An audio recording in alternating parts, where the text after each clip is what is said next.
পাপ দুই ধরনের, একটা মানুষের সাথে জড়িত পাপ, একটা আল্লাহর সাথে জড়িত পাপ। আল্লাহর সাথে জড়িত পাপ যত বড়ই হোক না কেন ক্ষমা সহজ, কিন্তু মানুষের সাথে জড়িত পাপ ক্ষমা সহজ নয়। পিতামাতার অবাধ্য চলা মহাপাপ, জেনা মহাপাপ। বিবাহিত মানুষ যদি জেনা করে তাহলে তাকে ইট ঢিল পাথর দিয়ে মেরে ফেলতে হবে। অবিবাহিত পুরুষ নারী যদি জেনা করে তাহলে তাকে 100 লাঠি পিটিয়ে এলাকা থেকে 1 বছরের জন্য তাড়িয়ে দিতে হবে। বিবাহ করার পরে জেনায় লিপ্ত হলে বেঁচে থাকার কোনো পথ পৃথিবীতে নেই, বেঁচে থাকার কোনো পথই নেই। তারপরেও যদি তার বিচার না হয়, ও যদি আল্লাহর কাছে ক্ষমা চায় তাহলে ক্ষমা হয়ে যাবে ইনশাআল্লাহ। কেন? এই পাপ আল্লাহর সাথে জড়িত পাপ, ক্ষমা সহজ। পাপের জগতে সুদ মহাপাপ। আপনি অবাক হবেন, সুদের পাপের যে ভাষা আল্লাহর নবী উল্লেখ করেছেন, এইরকম ভাষা আল্লাহ আর কোন পাপের সাথে উল্লেখ করেননি। এর চেয়ে বড় পাপ আছে, কিন্তু ভাষা এমন নয়। রাসূল সাল্লাল্লাহু আলাইহি ওয়াসাল্লাম বলেন, মাইয়াকুলু দিরহাম রিবা ওয়া ইয়ালাম আসাদ্দু মিন সিত্তাতি ওয়া সালাসিনা জিনিয়া। কেউ যদি জেনে শুনে 1 টাকা সুদ খায়, 36 বার জেনা করে যত পাপ হবে, 1 টাকা সুদ খেলে তার চেয়ে বেশি পাপ হবে। কত বেশি তা হিসাব করা হয়নি। পাপটাকে জেনার সাথে লাগানো হয়েছে। 1 টাকা সুদ 36 বার জেনা করে যত পাপ হবে, 1 টাকা সুদ খেলে তার চেয়ে বেশি পাপ হবে। অথচ সুদের চেয়ে বড় পাপ বাপ মায়ের অবাধ্য চলা। ভাষা এমন নয়। স্টেজে কোনো কথা হবে না।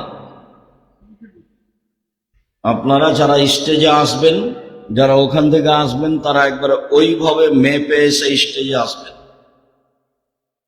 কথা হবে পরে, আজান হওয়ার পরে কথা বলার নাজায়েজ, হারাম। এটা ইসলাম। যারা বসে আছে তারা মুসলিম, এর নিয়ম ভিন্ন। সম্মানিত দিনী ভাই বোন, এই ছেলে যারা দায়িত্ব পালন করছো ওইখানে রেডি থাকো। যারা আসবে স্টেজে খুব হিসাব করে আসতে হবে। সম্মানিত দিনী ভাই বোন, রাসূল সাল্লাল্লাহু আলাইহি সাল্লাম বলেন, আর রিবা সাবুনা জুজান আইসারহু আয়ানকা রাজুল উম্মাহু। সুদের পাপের 70টা ভাগ রয়েছে। তার ছোট ভাগ হলো মার সাথে জেনা করলে যেমন পাপ হয়। শিরক মহাপাপ, ভাষা এমন নয়। বাপ মায়ের অবাধ্য চলা পৃথিবীর 2য় মহাপাপ, ভাষা এমন নয়। মিথ্যা সাক্ষী দেওয়া পৃথিবীর 3য় মহাপাপ, ভাষা এমন নয়। মানুষকে হত্যা করা 4র্থ মহাপাপ, ভাষা এমন নয়। একবার রাসূল সাল্লাল্লাহু আলাইহি ওয়াসাল্লাম বললেন, কেউ যদি জেনে শুনে 1 টাকা সুদ খায়, 36 বার জেনা করে যত পাপ হবে, 1 টাকা সুদ খেলে তার চেয়ে বেশি পাপ হবে। একবার বললেন, সুদের পাপের 70টি ভাগ রয়েছে। ছোট ভাগ হলো মার সাথে জেনা করলে যেমন পাপ হয়। তো সুদের পাপটাকে কার সাথে লাগিয়ে দেওয়া হয়েছে? জেনার সাথে। অন্য কোনো পাপের জন্য এরকম ভাষা নেই।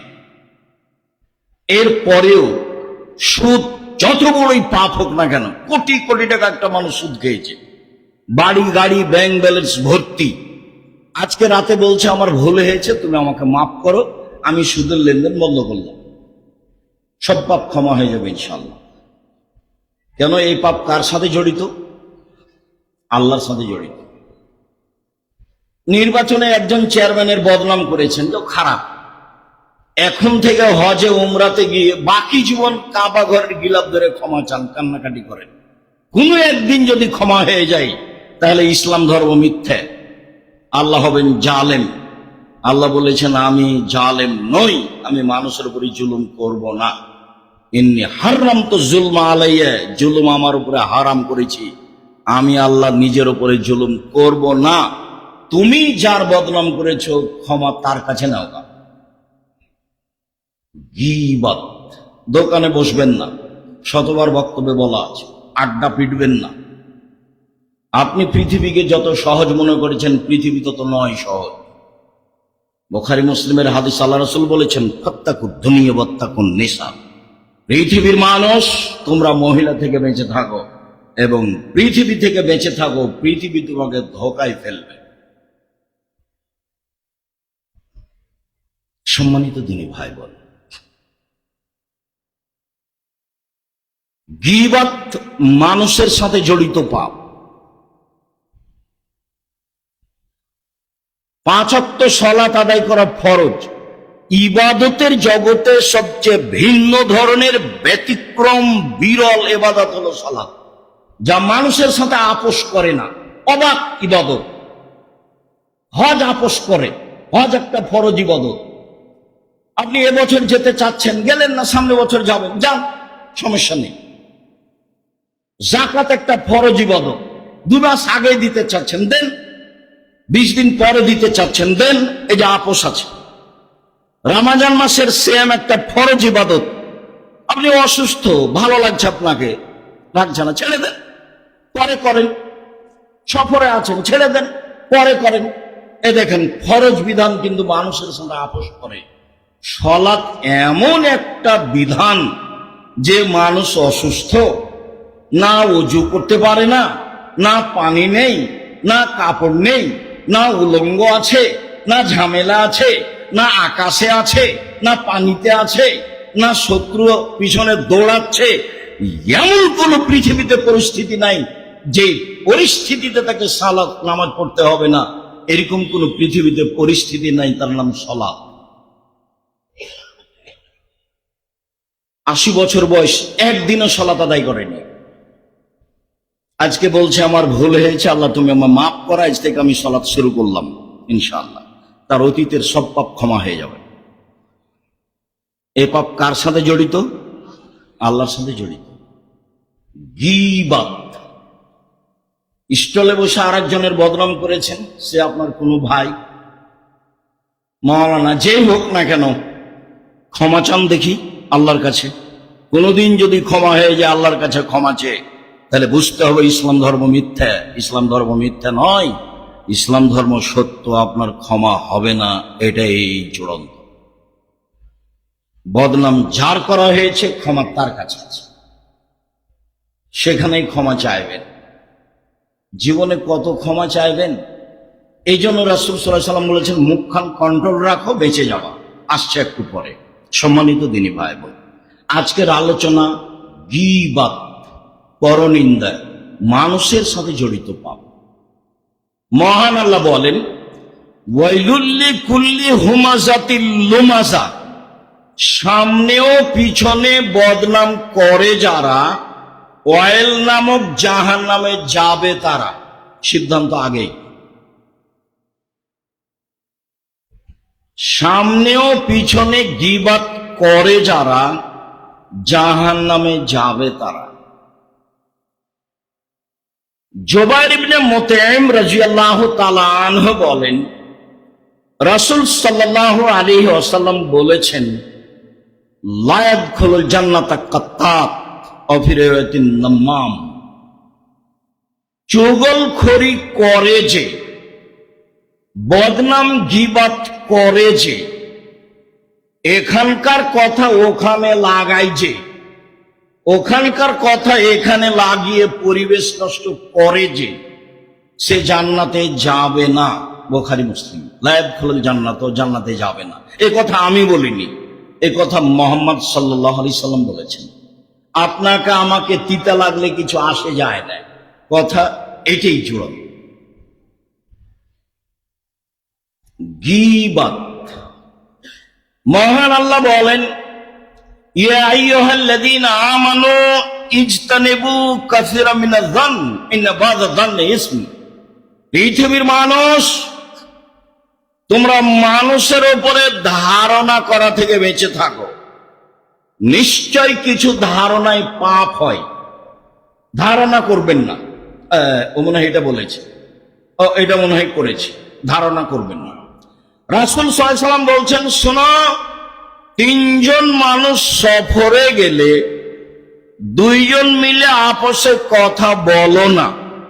কথা বললে তিনজন মিলেই বলিও। কেন? দুইজন মিলে কথা বললে তৃতীয় জন ভাববে আমার বিষয়ে মনে হয় বলছে, তখন একটু কান লাগিয়ে শোনার চেষ্টা করবে, ও বিপাকে পড়ে যাবে। কাজেই সফরে তিনজন মিলেই কথা বলিও, দুইজন মিলে কোনো কথা আপসে বলিও না, ধারণা খারাপ হবে।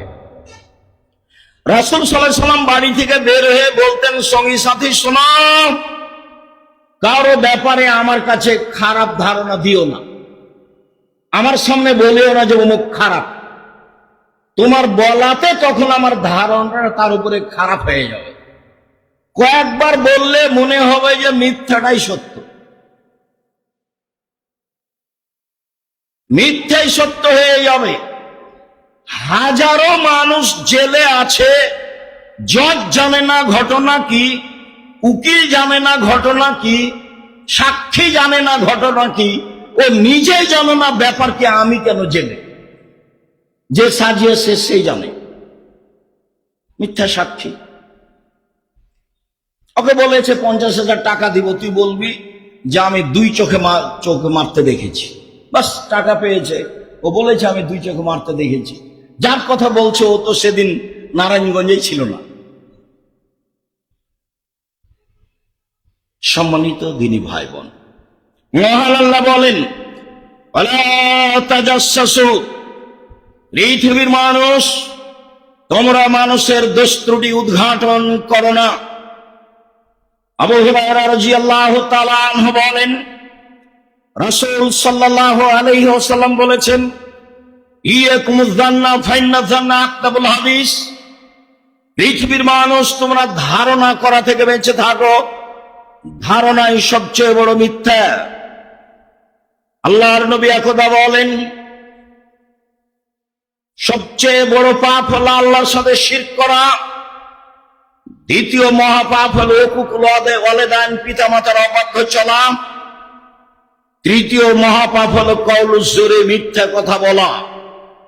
আর এখানে আল্লাহ রাসূল বলছেন ধারণাই সবচেয়ে বড় মিথ্যা। মিথ্যা কথা হলো পৃথিবীর তৃতীয় মহাপাপ, মিথ্যা কথা পৃথিবীর তৃতীয় মহাপাপ। অত্র বুখারী মুসলিমের হাদিসে রাসূল সাল্লাল্লাহু আলাইহি সাল্লাম বলেন, ধারণাই সবচেয়ে বড় মিথ্যা। তারপরে তিনি বলেন, ওয়ালা তাহাসসু, পৃথিবীর মানুষ, তোমরা মানুষের গোপন কথা কান লাগিয়ে শোনো না। ওরা দুইজন কি বলছে এটা শোনার চেষ্টা করিও না। ওরা স্বামী স্ত্রী কি বলছে এটা শোনার চেষ্টা করিও না। কেউ যদি কারো গোপন কথা শোনার চেষ্টা করে, তাহলে মুসলিম গ্রন্থে এসেছে বিচারের মাঠে তামাকে জাহান্নামের আগুনে গলিয়ে তার কানে ঢেলে দেওয়া হবে। মানুষের গোপন কথা শোনা হারাম, মানুষের গোপন কথা শোনা কাবিরা গুনাহ। ওয়ালা তাজাসসু, পৃথিবীর মানুষ, তোমরা মানুষের দোষ ত্রুটি উদ্ঘাটন করো না। মানুষের দোষ ত্রুটি উদ্ঘাটন করা নাজায়েজ, হারাম। 40 বছর পরে আগে একটা মানুষ কি করেছে, আজকে সেটা আপনি পেপার পত্রিকায় লিখছেন। সাংবাদিক তলিয়ে তলিয়ে মানুষের দোষ ত্রুটি জিজ্ঞাসা করে পেপার পত্রিকায় লিখছে, কারো জানা নাই বিষয়টি কত কঠিন। আমি বলেছি, জনাব, পৃথিবীতে উপার্জনের আরো পথ আছে, সেগুলো বাছাই করেন, সাংবাদিকতা ত্যাগ করেন। শুনুন,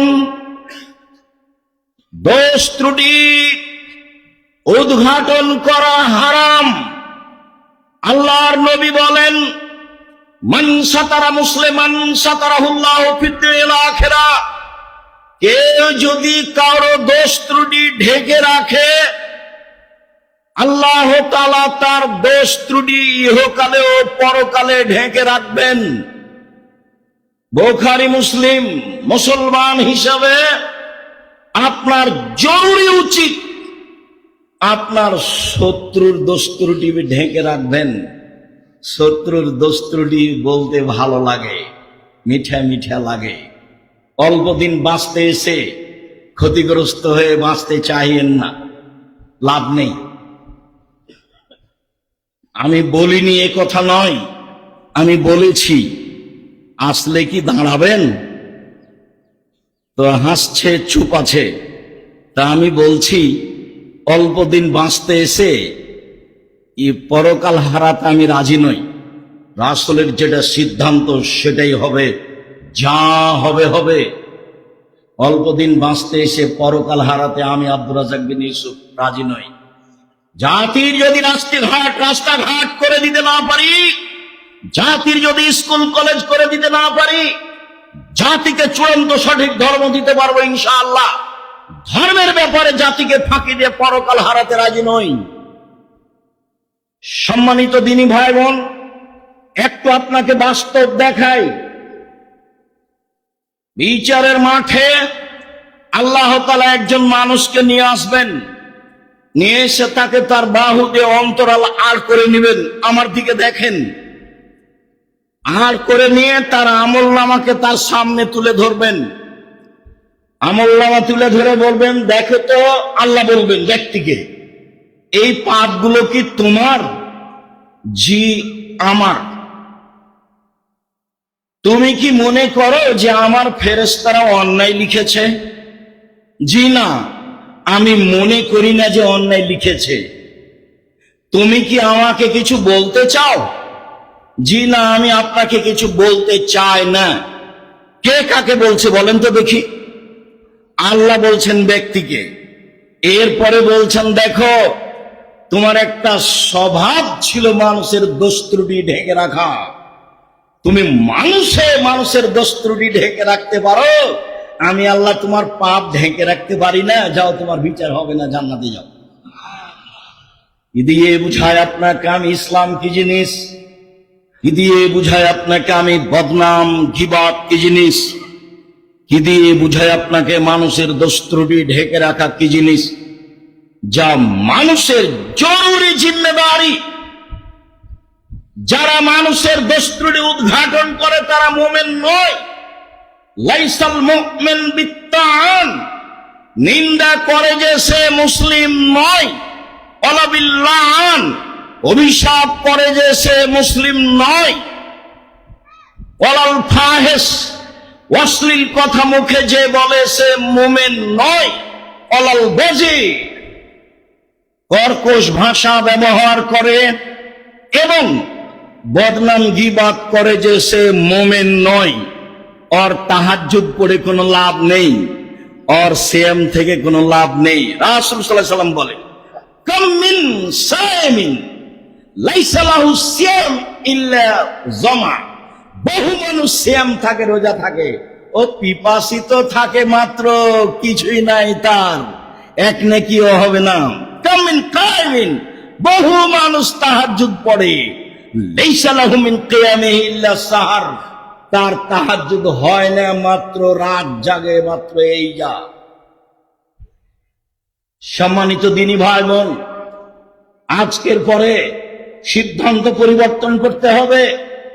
অল্প দিন বাঁচতে এসে দুনিয়াবি সুবিধা ভোগ করে মানুষের ক্ষতি করে বাঁচতে রাজি নয়। যা হবে হবে।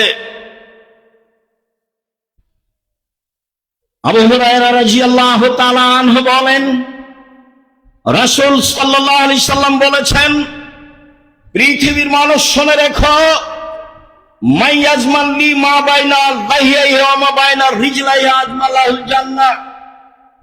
তোমরা যদি মুখের জিম্মেদারি নিতে পারো, লজ্জা স্থানের জিম্মেদারি নিতে পারো, তাহলে আমি তোমাদেরকে জান্নাতে নিয়ে যাওয়ার জন্য জিম্মেদারি নিলাম।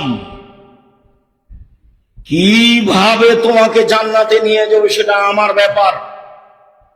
উনি এরকম চ্যালেঞ্জের কথা তার চাচাকেও বলেছিলেন। তার চাচাকে বলেছিলেন, চাচা শুধু লা ইলাহা ইল্লাল্লাহ বলেন, বাকিটুকু বিচারের মাঠে দেখে নিব। শুধু লা ইলাহা ইল্লাল্লাহ বলেন, বাকিটুকু বিচারের মাঠে দেখব।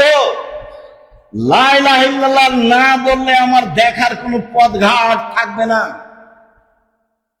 আল্লাহর নবী তার মায়ের জন্য সুপারিশ করতে চেয়েছিলেন, ক্ষমার অনুমতি হয়নি। ইব্রাহিম আলাইহিস সালাম তার বাপের জন্য ক্ষমা বিচারের মাঠে চাইবেন, হবে না, ইহকালেও হয়নি। পৃথিবীর দ্বিতীয় মহাপুরুষ ইব্রাহিম আলাইহিস সালাম, মানে সুযোগ না থাকলে কিছু বলা যায় না। ইব্রাহিম আলাইহিস সালামের বাপের পক্ষে কিছু বলার মতো সুযোগ ইহকালেও ছিল না, পরকালেও থাকবে না। মুহাম্মদ সাল্লাল্লাহু আলাইহি সাল্লামের মায়ের পক্ষে কিছু বলার সুযোগ ইহকালেও ছিল না, পরকালেও থাকবে না। মুহাম্মদ সাল্লাল্লাহু আলাইহি সাল্লাম বলেছিলেন, চাচা লা ইলাহা ইল্লাল্লাহ বলেন, সুযোগটা করে দেন, বাকিটুকু আমি দেখব। সুযোগ হয়নি। যখন মারা গেল, আলী বললেন, আপনার চাচা মারা গেছে। আল্লাহর নবী বললেন, যাও গর্ত খুঁড়ে মাটিতে পুঁতে দাও, জানাজা হবে না, গোসল হবে না, কাফন দাফন হবে না। পৃথিবীতে মুহাম্মদ সাল্লাল্লাহু আলাইহি সাল্লামের ভালোবাসার লোক, ছায়া করে থাকার লোক, তাকে মান সম্মানে রাখার লোক তার চাচা ছাড়া তার জীবদ্দশায় কেউ ছিল না, একমাত্র তিনি। এরপরেও ভাতিজা চাচার কোনো উপকার করতে পারলেন না, বলেছিলেন লা ইলাহা ইল্লাল্লাহ বলেন, বাকিটুকু দেখব। সম্মানিত দিনী ভাই বোন, পৃথিবীর মানুষ শুনে রেখো, মুখে মানুষের বদনাম গীবাত করো না, জেনায় লিপ্ত হও না। বিচারের মাঠে বাকিটুকু আমি দেখব ইনশাআল্লাহ। উকবা ইবনে আমির রাদিয়াল্লাহু তাআলা আনহু বলেন, রাসূল সাল্লাল্লাহু আলাইহি সাল্লামকে জিজ্ঞাসা করা হলো, মান নাজাত, বাঁচার পথ কি? কি করে জাহান্নাম থেকে বাঁচা যাবে? তিনি উত্তরে বললেন, শোনো, আমসিক লিসানাক, মুখখান বন্ধ রেখো, মুখে মানুষের বদনাম গীবাত করো না, জাহান্নাম থেকে বেঁচে যাবা। 2, ওয়ালিয়াসা বাইতুক, জরুরি প্রয়োজন ছাড়া বাড়ির বাইরে যায় না। কাজ শেষ হয়ে গেলে বাড়ি আসবে। দোকানে জিনিস কেনার পদ্ধতি হাজারো বার বলেছি। দোকানের সামনে গিয়ে দাঁড়িয়ে বলতে হবে, আসসালামু আলাইকুম, আহমদ লবণ আছে? জি আছে, 1 কেজি লবণ দাও। কাঁচামরিচ আছে? জি আছে, 200 কাঁচামরিচ দাও। দেওয়া হয়েছে, টাকা নেওয়া, ফিরে আসবেন। বসলেন কেন ওখানে? ওখানে তো টিভিতে ল্যাংটা মেয়ে নাচে, আরো 5 জন আর একজনের বদনাম করে। আপনি খালি দাঁড়িয়ে বললেন, এই ছেলে তুই ঠিক বলেছিস রে, ও আসলে খারাপ, ক্ষমা নেন দেখি বাকি জীবন। এই ছেলে তুই ঠিক বলেছিস, আসলে ও খারাপ, এবার ক্ষমা নেন দেখি। আপনি ইসলাম ধর্মকে যত সহজ মনে করেছেন তা না, এটা নীতির নাম, খুব সত্য নীতির নাম। 1 গ্লাস পানি পান করলে 5টা বিধান লাগে, অবাক নীতি। পেশাব পায়খানার জন্য 8টা নিয়ম লাগে, অবাক নীতি। জাহেলিয়াতের মোকাবেলায় এসেছে ইসলাম, নিয়ম নীতিটা ঠেকিয়ে দিয়ে এটা চালু করবে। 1 গ্লাস পানি পান করলে 5টা বিধান লাগে। ডান হাতে গিলাস ধরতে হয়, বসে পান করতে হয়, বিসমিল্লাহ বলতে হয়, 3 শ্বাসে পান করতে হয়, পান শেষে আলহামদুলিল্লাহ বলতে হয়। মনে রাখা ভালো হবে, যে বিধানে 1 গ্লাস পানি পান করতে 5টা বিধান লাগে, যে ধর্মে সেই ধর্ম আপনার আমার মতো হোমসি খেলি চলে, এটা ভুল কথা।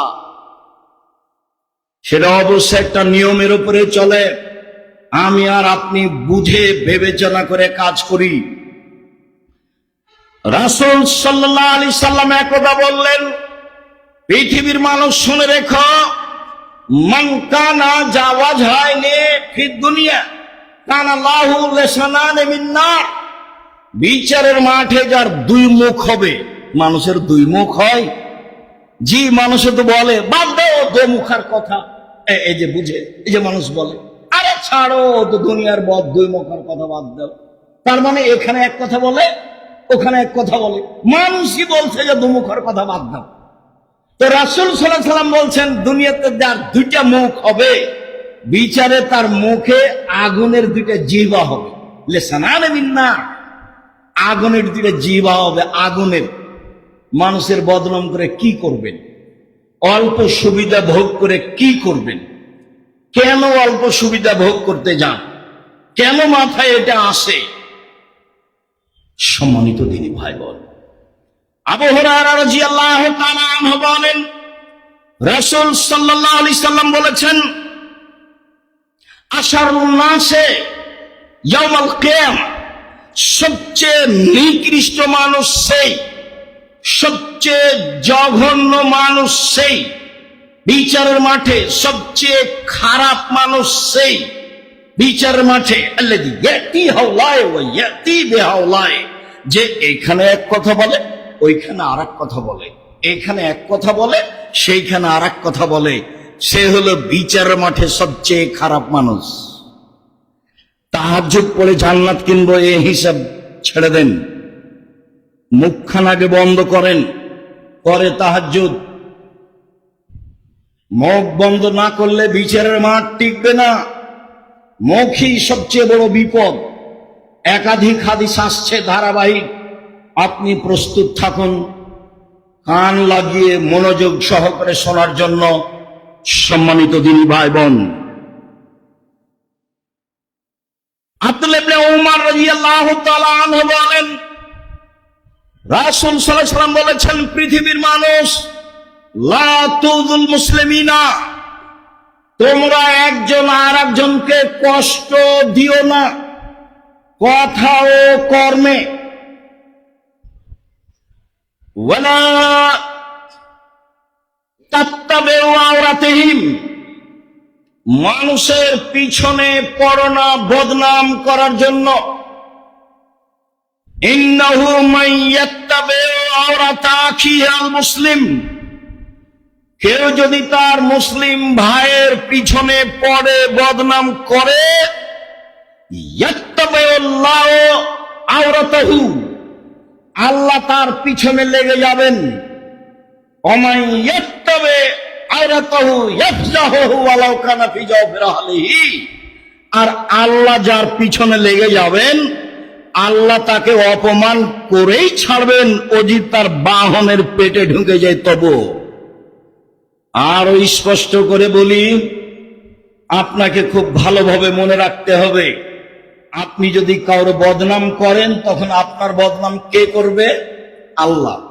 এবার আপনার মোকাবেলায় চলে গেছে আল্লাহ। ঠেকান দেখি। ওর নাম আজিজ, পরাক্রমশালী। ওর নাম কাদির, সর্বশক্তিমান। ওর নাম ফাআলুল লিমা ইউরিদ, যা ইচ্ছা তাই করে। ও তো আপনার বিরুদ্ধে চলে গেছে। আর আল্লাহ যার বিরুদ্ধে চলে যাবেন, তা নিয়ে যাচ্ছেন আল্লাহর সাথে সাক্ষাতের জন্য। হঠাৎ দেখি অনেক মানুষ, লাহুম আযফারু মিন নুহাস, তাদের বড় বড় নখ রয়েছে হাতে, তামার লম্বা লম্বা নখ। একমেশুনা ওজুহাহুম, তারা নিজেরাই নিজের নখ দিয়ে মুখমণ্ডল খামচাচ্ছে। অসদুরাহুম, বুককে খামচে গোশত তুলে ফেলছে। আমি বললাম, জিবরাইল মান হাউলায়ে, জিবরাইল বলো তো এরা কে? একই কথা, এদের নখ কেন এত বড়? এরা কেন নিজের মুখের গোশত নিজেই খামচে তুলছে? এরা কেনই বা এইভাবে বুককে খামচে তুলছে? আল্লাহ রাসূল বললেন, এই কথা তখন জিবরাইল উত্তরে বললেন, হাউলাই আল্লাযীনা ইয়াকুরাজুন নাস, এরা হচ্ছে ওরা যারা মানুষের বদনাম করে। হলো, বেঁচে থাকেন, বদনাম করে আপনি সুবিধা ভোগ করতে যায়েন না। উপার্জনের পথ চারটে, দিন রাত বলছে। একটা হলো দিন মজুরি, গ্রহণ করেন, কারো পিছনে পড়তে হবে না। 2, চাকরি, যে কোনো চাকরি বৈধ, গ্রহণ করেন। 3, জমি চাষ, বেগুন চাষ করেন। 4, ব্যবসা। তখন রাসূল সাল্লাল্লাহু আলাইহি ওয়াসাল্লাম বলছেন, পৃথিবীর মানুষ শুনে রাখো, সত্যবাদী বিশ্বস্ত ব্যবসায়ীরা বিচারের মাঠে নবীগণের সাথে থাকবেন। আবার অবাক ইনকাম, অবাক, ইব্রাহিম আলাইহিস সালামের সাথে থাকতে পাবেন। বাদাম বিক্রি করলে তবে সত্য হতে হবে। বিদেশ থেকে মাল নিয়ে এসে ব্যবসা করলেও তবে বৈধ হতে হবে জিনিস, তারপরে যা হবে হবে। উপার্জনের সবচেয়ে উত্তম পথ ব্যবসা। আল্লাহ রাসূল নিজে করতেন, এটাকে তিনি পছন্দ করেছেন। দিন মজুরের ব্যাপারে বলেছেন, দিন মজুর, টাকা দিয়ে দাও, টাকা দিয়ে দাও, টাকা দিয়ে দাও, গায়ের ঘাম শুকানোর পূর্বে দিয়ে দাও, দিয়ে দাও, দিয়ে দাও। চাকরি, এই সাবধান, যে টাকা বেতন নির্ধারিত করা হয়েছে তার যদি 10 টাকা, 5 টাকা, 1 টাকা বেশি করো কোন রকম করে, তাহলে এটা হবে আত্মসাৎ। মানে ঘুষ চিরদিনের জন্য বন্ধ, চিরদিনের জন্য আত্মসাৎ হারাম। 10 টাকা বেতন পায়, 10 টাকায় তার রুজি। তারপরে বলছেন জমি চাষ, না, জমি চাষে মানুষের অন্তর শক্ত হয়ে যায়, মানুষ ভীরু হয়ে যায়, পছন্দ করলেন না। তারপরে যখন বললেন ব্যবসা, তখন বললেন নবীগণের সাথে থাকতে হবে। সম্মানিত দিনী ভাই বোন, মানুষের বদনাম করে অল্প সুবিধা ভোগ করতে যায় না, এভাবে আসে, ভালো হবে। আল্লাহ তুমি আমাদেরকে বুঝে আমল করার তৌফিক দান করো। আল্লাহুম্মা সাল্লি আলাইহি ওয়া রাসূলের সামনে তখন আল্লাহ রাসূল বলছেন, ইরজে, বাড়ি ফিরে যাও, আস্তাগফিরুল্লাহ, ক্ষমা চাও, তুব ইলাইহি, তওবা করো। আল্লাহ রাসূল বললেন না, কেন, কি হয়েছে, তোমাকে পবিত্র করব কেন, এই কথা বললেন না। তবে রাসূল সাল্লাল্লাহু আলাইহি ওয়াসাল্লাম যা বললেন তাতে বোঝা যাচ্ছে যে মহাপাপ আছে। 1, ফিরে যাও। 2, তওবা করো। 3, ক্ষমা চাও। তওবা করতে বলবেন কেন? মহাপাপ না হলে তওবা করতে বলবেন কেন? কিছু একটা আছে। একটু গিয়ে আবার ফিরে এসে বলছে, তাহরিন ইয়া রাসূলুল্লাহ, আল্লাহ রাসূল আমাকে পবিত্র করেন। তখন আল্লাহ রাসূল বলছেন, ইরজে, বাড়ি ফিরে যাও, আস্তাগফিরুল্লাহ, ক্ষমা চাও, তুব ইলাইহি, তওবা করো। লোকটি চলে গেল। একটু গিয়ে আবার ফিরে এসে বলছে, আল্লাহ রাসূল আমাকে পবিত্র করুন।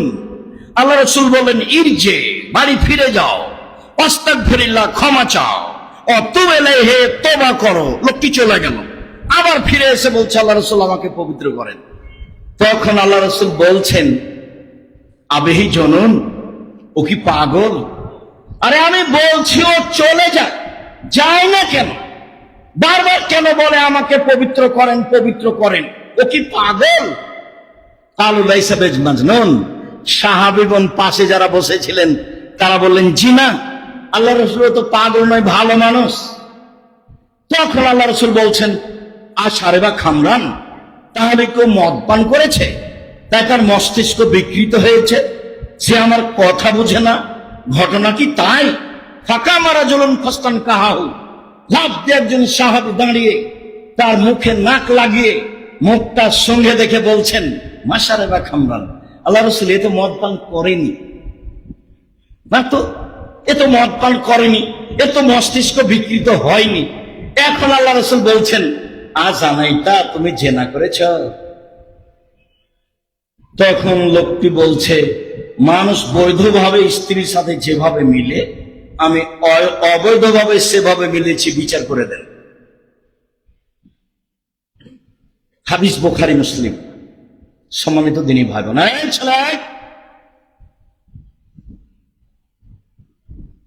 মধ্যে এটা বাড়াচ্ছ কেন?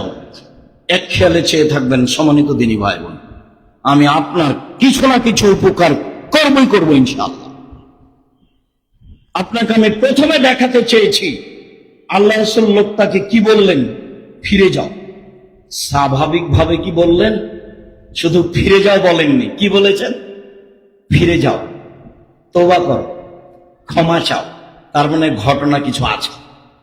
তো উনি বললেন না যে ঘটনা কি, তার মানে চারজন সাক্ষী নাই তার সাথে।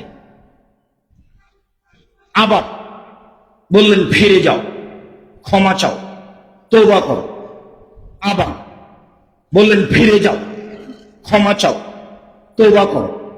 আবার বললেন যে ফিরে যাও, ক্ষমা চাও, তওবা করো। আবার বললেন যে লোকটা কি পাগল? জি না, লোকটা ভালো মানুষ। বললেন যে লোকটা কি মদ খেয়েছে? জি না, লোকটা ভালো মানুষ, মদ খায়নি। তখন বলছেন তুমি জেনা করেছ। এটা প্রথমে বলতে পারতেন না? প্রথমে বলতে পারতেন, তার কথার আসলের মুখ দিয়ে আছে ফিরে যাও, তওবা করো, ক্ষমা চাও। তাহলে তার কাছে ধরা পড়েছে এরকম কিছু ব্যাপার আছে। কিন্তু সাক্ষী ছিল না, যার জন্য তিনি কিছু বলছেন না। সম্মানিত দিনী ভাই বোন, রাসূল সাল্লাল্লাহু আলাইহি ওয়াসাল্লাম কিভাবে মানুষের দোষ ঢেকে রাখতে চেষ্টা করেনি, এর সাথে আর একটু কথা আছে। ইনি মাইজ ইবনে মালিক গরিব মানুষ, ধনী মানুষের বাড়িতে কাজ করতেন। তার নাম হাজ্জাল বা হুজ্জাল। যাক, কথা প্রকাশ হয়ে গেছে, বিচার হয়ে গেছে, ইট ঢেল পাথর দিয়ে মারা শেষ, কথা শেষ। কোন একদিন আল্লাহর নবী রাস্তা দিয়ে হেঁটে যাচ্ছেন, আর হুজ্জাল আসছেন, মুখামুখি দেখা।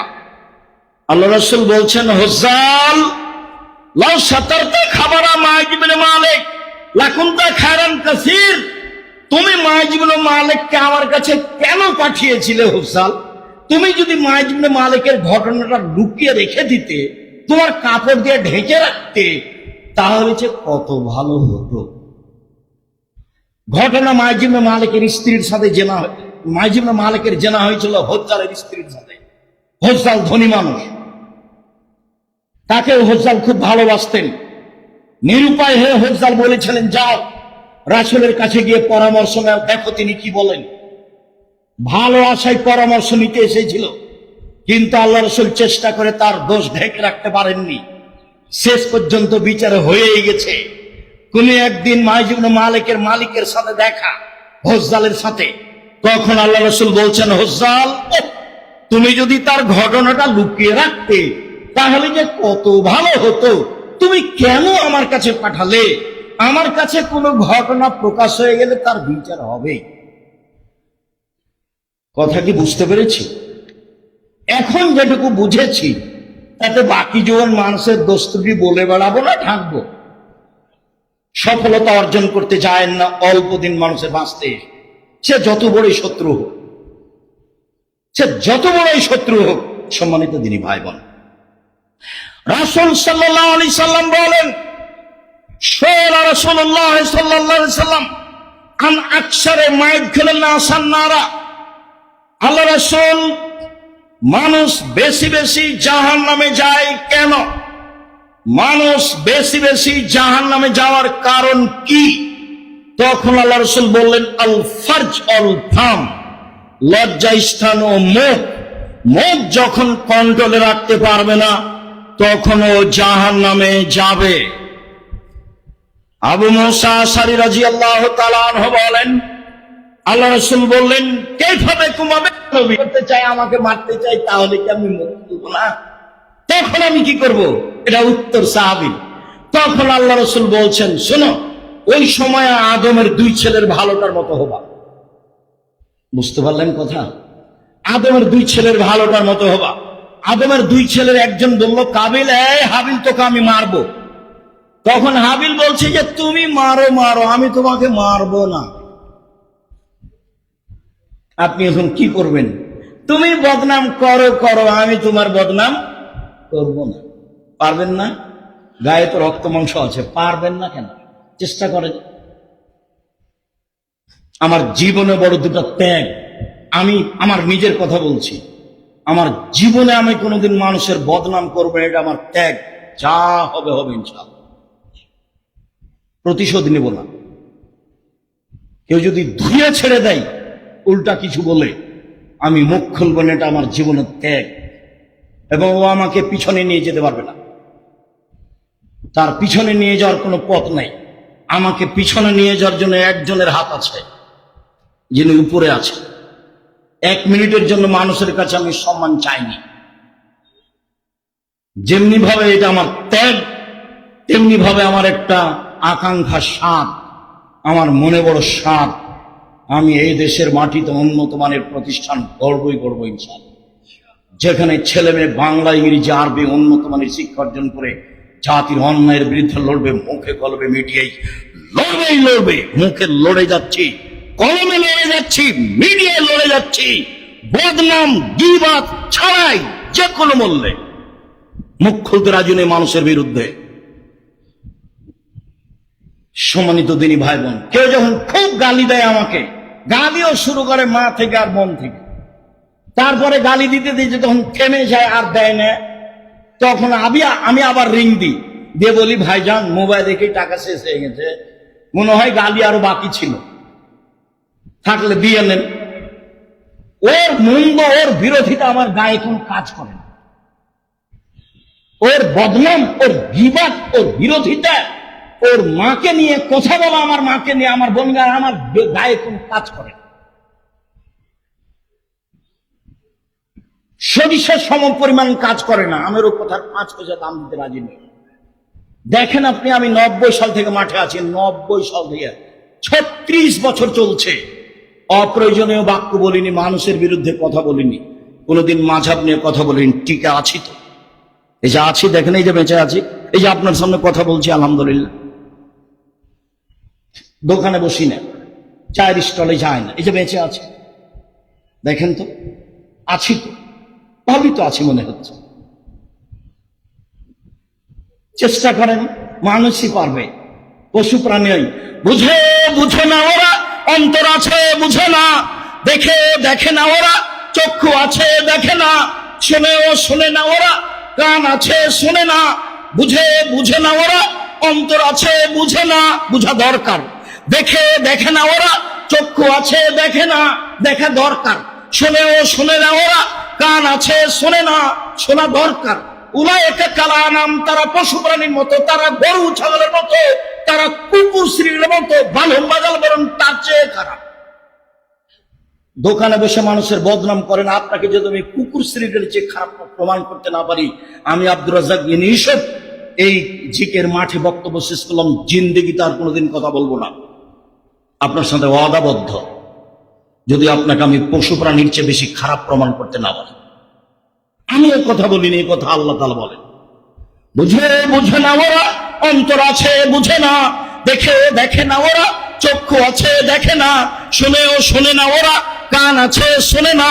উলায়েকা কালানাম, তারা পশু প্রাণীর মতো, তারা গরু ছাগলের মতো, তারা কুকুর শ্রীর মতো, বালু মাজাল বরং তার চেয়ে খারাপ। সম্মানিত দিনী ভাই, চেষ্টা করে যাচ্ছি, স্বাদের কথাটাও বলে যাচ্ছি। স্বাদ 2013 সালের 24 আগস্ট রোজ মঙ্গলবার সকালে 11টার সময় আপনার বাড়ির পাশে হাঁটাবো, বীর হাঁটাবো, রূপগঞ্জ, নারায়ণগঞ্জ, ঢাকা, কাঁঠাল গাছের নিচে বলেছিলাম আমার হাতে টাকা নাই, এই কথা সত্য। এখানে প্রতিষ্ঠান গড়বে, এই কথা সত্য। ইনশাল্লাহ গড়বে। কিভাবে গড়বে তা আমার জানা নাই। প্রায় 100 বিঘা জমির উপরে, যে দেখে আসেন, দেখেন না কেন? আপনার নিজস্ব সম্পদ, আপনার নিজস্ব সম্পদ। আমার উপরে সংকীর্ণতা থাকলে ভুল আপনার ব্যাপারে আমার কোনো সংকীর্ণতা নেই। আপনি আমাকে গালি দিয়েছেন না, মন্দ বলেছেন, সে বিবেচনা আমি করি না। যে একটু আগে বললাম, ওই বিবেচনা আমি করি না, আমার করার প্রয়োজন নেই। আপনি আমাকে কি বলেছেন সে বিবেচনা আমি করি না, আপনার ওই কথার বিবেচনার করার আমার প্রয়োজন নেই। সম্মান কার হাতে আছে? উপরে আছে, এটা আমার দৃঢ় বিশ্বাস। উনি যাকে দিবেন তার সফলতা হবেই। 2017 সালের 16 ফেব্রুয়ারি 2016 সালের 17 ফেব্রুয়ারি রোজ বুধবার বলেছিলাম, জামিয়া সালাফিয়া ডাঙ্গিপাড়া পাওয়া রাজশাহী, আমার হাতে টাকা নেই, এই কথা সত্য। এখানে প্রতিষ্ঠান গড়বে, এই কথা সত্য। 50 বিঘার উপরে প্রতিষ্ঠান, 50 বিঘা। মেয়েদেরটা 70 বিঘা জমির উপরে।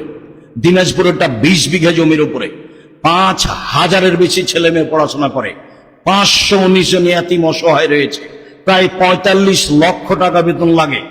দেশের সবচেয়ে বড় প্রতিষ্ঠান জামিয়া সালাফিয়া, দেশের শিরক মুক্ত প্রতিষ্ঠান জামিয়া সালাফিয়া, দেশের বিদআত মুক্ত প্রতিষ্ঠান জামিয়া সালাফিয়া, দেশের দল মুক্ত প্রতিষ্ঠান জামিয়া সালাফিয়া, দেশের সংগঠন মুক্ত প্রতিষ্ঠান জামিয়া সালাফিয়া, দেশের দল মুক্ত প্রতিষ্ঠান জামিয়া সালাফিয়া, দেশের সংগঠন মুক্ত প্রতিষ্ঠান জামিয়া সালাফিয়া, দেশের হিংসা মুক্ত প্রতিষ্ঠান জামিয়া সালাফিয়া, দেশের সর্ববৃহৎ প্রতিষ্ঠান জামিয়া সালাফিয়া। আলহামদুলিল্লাহ, 100 জন শিক্ষক এক জায়গাতে বসে থাকলে কেউ কারো বিরুদ্ধে মুখ খুলতে পারবে না। দেশের সরকারি অনুদান দিয়ে জামিয়া সালাফিয়া চলে না, বিত্তশালী দিয়ে চলে না, রশিদ বহি বাহিরে ব্যবহার হয় না। কথা প্রসঙ্গে বললাম, আমার মনে বড় সাধ, আমার মনে বড় ত্যাগ, আমি মানুষের বদনাম করব না। আমার মনে বড় ত্যাগ, আমি মানুষের প্রতিশোধ নিব না, যা হবে হবে। কি হবে? করোনার 5 পয়সা দাম দিনি, 5 পয়সা দাম দিনি, আপনি মনে কিছু নেবেন না, আপনাকে আমি আগ্রহী করার জন্য বলছি।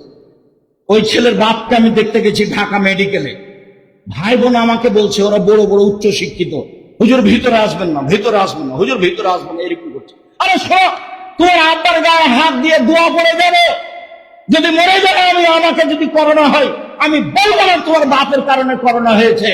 পৃথিবী সৃষ্টির 50,000 বছর পূর্বে যদি আমার নামে করোনা হয়ে লেখা হয়ে থাকে, আজকে যদি আমি পাথরের মধ্যে ঢুকে থাকি, তবু করোনা আমাকে ধরবে।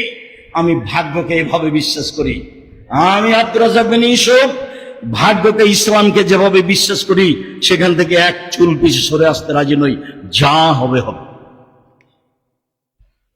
করোনা হবে তাতে কি আছে? পৃথিবী সৃষ্টির 50,000 বছর পূর্বে আমার ভাগ্যে তো লিখাই আছে, সেটা তো হবেই। মরণ, জীবন, রুজি, রোগ ব্যাধি পৃথিবী সৃষ্টির 50,000 বছর পূর্বে লেখা আছে। সঙ্গী সাথী বলতে পারো, শেষের দিকে চলে আসলাম, সঙ্গী সাথী বলতে পারো মানুষকে পিছন দিক থেকে ধাক্কা মেরে জাহান্নামে নিক্ষেপ করে কি? সঙ্গী সাথী বলতে পারো মানুষকে পিছন দিক থেকে ধাক্কা মেরে জাহান্নামে নিক্ষেপ করে কি? সঙ্গী সাথী বলতে পারো মানুষকে পিছন দিক থেকে ধাক্কা মেরে জাহান্নামে নিক্ষেপ করে কি? বলতে বলতেই ফাঁক হাজেলে সানাহু, জিবাটা ধরে নিয়েছেন। দেখেন, জিবাটা ধরে নিয়েছেন, জিবা, জিভা মানুষকে পিছন দিক থেকে ধাক্কা মেরে জাহান্নামে নিক্ষেপ করে। ব্যবহার করবেন না, ভালো কথা ছাড়া মুখ ব্যবহার করিয়েন না। অল্প দিন বাঁচতে এসে এত সুবিধা ভোগ করিয়েন না, এত সুবিধা লাগবে না। ওইরকম কাজ করিয়েন না যে শত্রু যখন বিপদে পড়েছে তখন আপনি বলবেন ঠিক হয়েছে, ঠিক হয়েছে, উচিত হয়েছে, হওয়া উচিত ছিল। বুঝতে হবে আমি বেঈমান, আমার শত্রু বিপদে পড়েছে সেজন্য আমি খুশি। আমার চোখের সামনে শত্রু বিপদে পড়েছে সেজন্য গরু জবাই করেছে মাওলানা মানুষ। কি জবাই করেছে বলেন তো? গরু জবাই করেছে আমার চোখের সামনে খুশিতে। শত্রু বিপদে পড়েছে সেই জন্য। এটা আমার চোখের সামনের ঘটনা। যেমন ভাবে ভাই ভাই গন্ডগোল করে ঢেঁকি কেটে ভাগ করে নিচ্ছে, এটা আমার চোখের সামনের ঘটনা। গ্রামের ব্যাপার, ভাই ভাই ঝগড়া লেগেছে, তখন দৌড়িয়ে গেছি, কেমন ঝগড়া দেখছি, তখন ভাই ভাই ঢেঁকিটা কেটে ভাগ করছে। ভাইজান বুঝতে পারছেন? দুই ভাই কি করলো? ঢেঁকি কেটে ভাগ করে নিল। আর বলছে এভাবে চিল্লাচ্ছে, বলছে আমার ভাগের জমি তোর কাছে বিক্রি করব, এমন মানুষের কাছে বিক্রি করব যে তোকে গুতাতে পারে। একবার মনে হচ্ছে এখনকার কথা আমার কানে শুনছে, এখন আমি ওখানে স্টিল দাঁড়িয়ে আছি।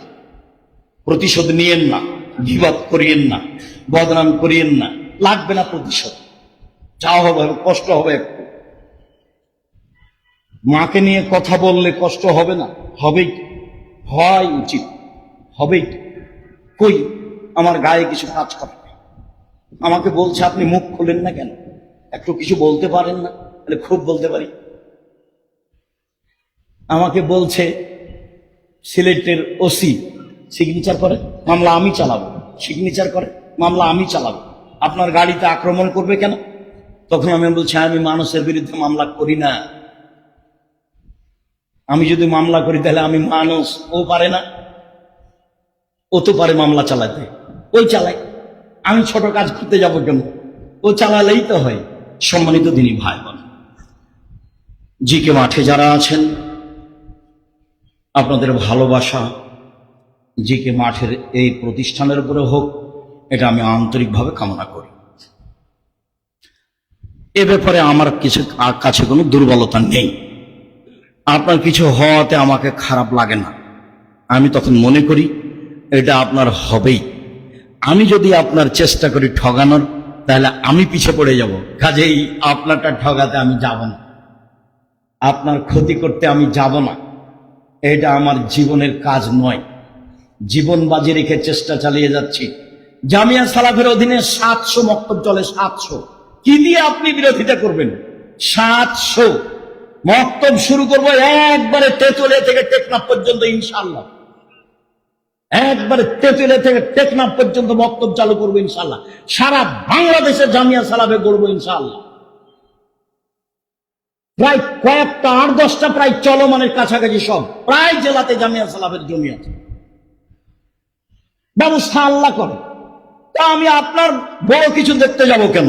সম্মানিত দিনী ভাই বোন, আমি আপনাকে আন্তরিকভাবে অনুরোধ জানাচ্ছি, জিকের এই কাজগুলিকে মূল্যায়ন করার চেষ্টা করুন।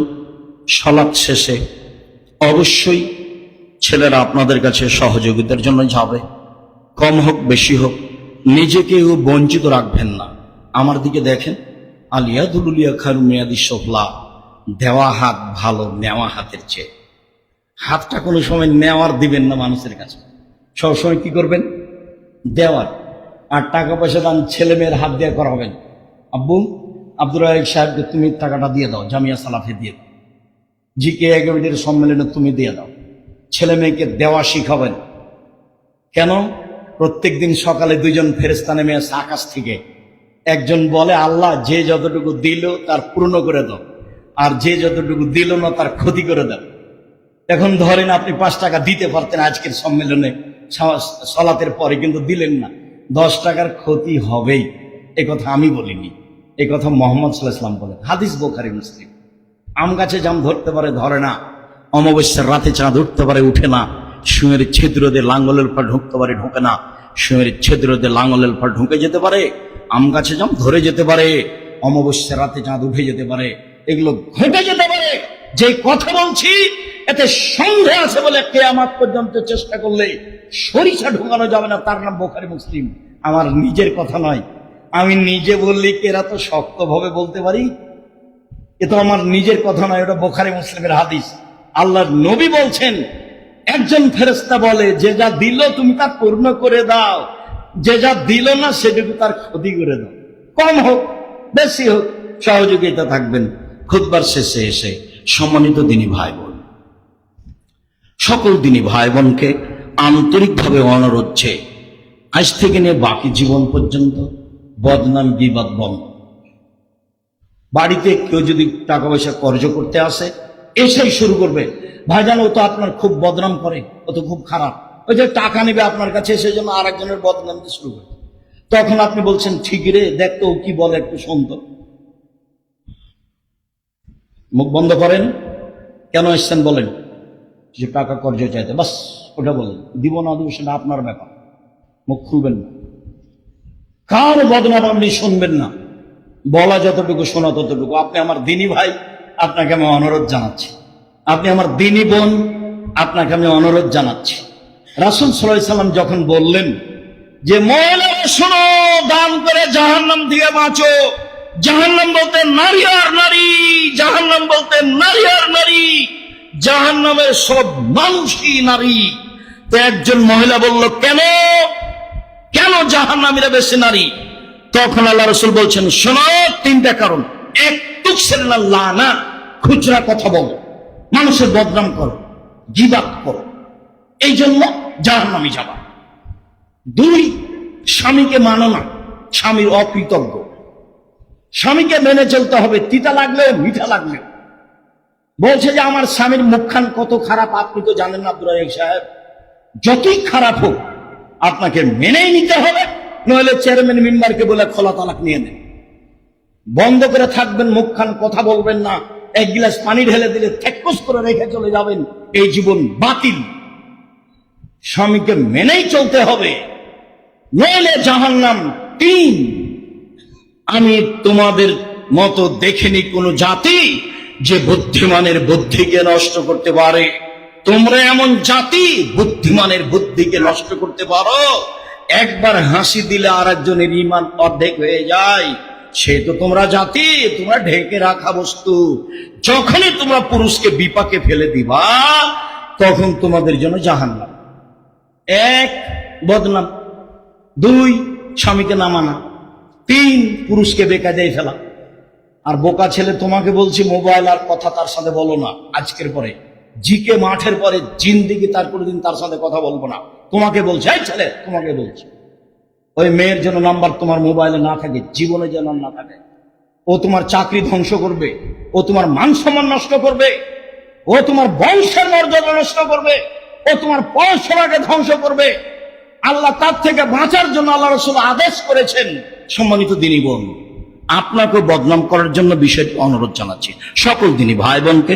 আজকের বদনাম গীবতের আলোচনাকে যথাযথভাবে মূল্যায়ন করার আন্তরিকভাবে অনুরোধ জানিয়ে সালাতের শেষে যারা ছেলেরা আপনাদের কাছে যাবে, ছেলেদেরকে যার যতটুকু সম্ভব সহযোগিতা করার অনুরোধ জানিয়ে আমরা যারা আমাদের মারা গেছে, আল্লাহ তুমি তাদের কবরের শাস্তি মাফ করো।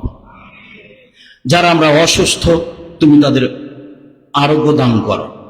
যারা আমরা বেঁচে আছি, তুমি তাদেরকে তোমার রাসূলের পদ্ধতি অনুযায়ী চলার তৌফিক দান করো।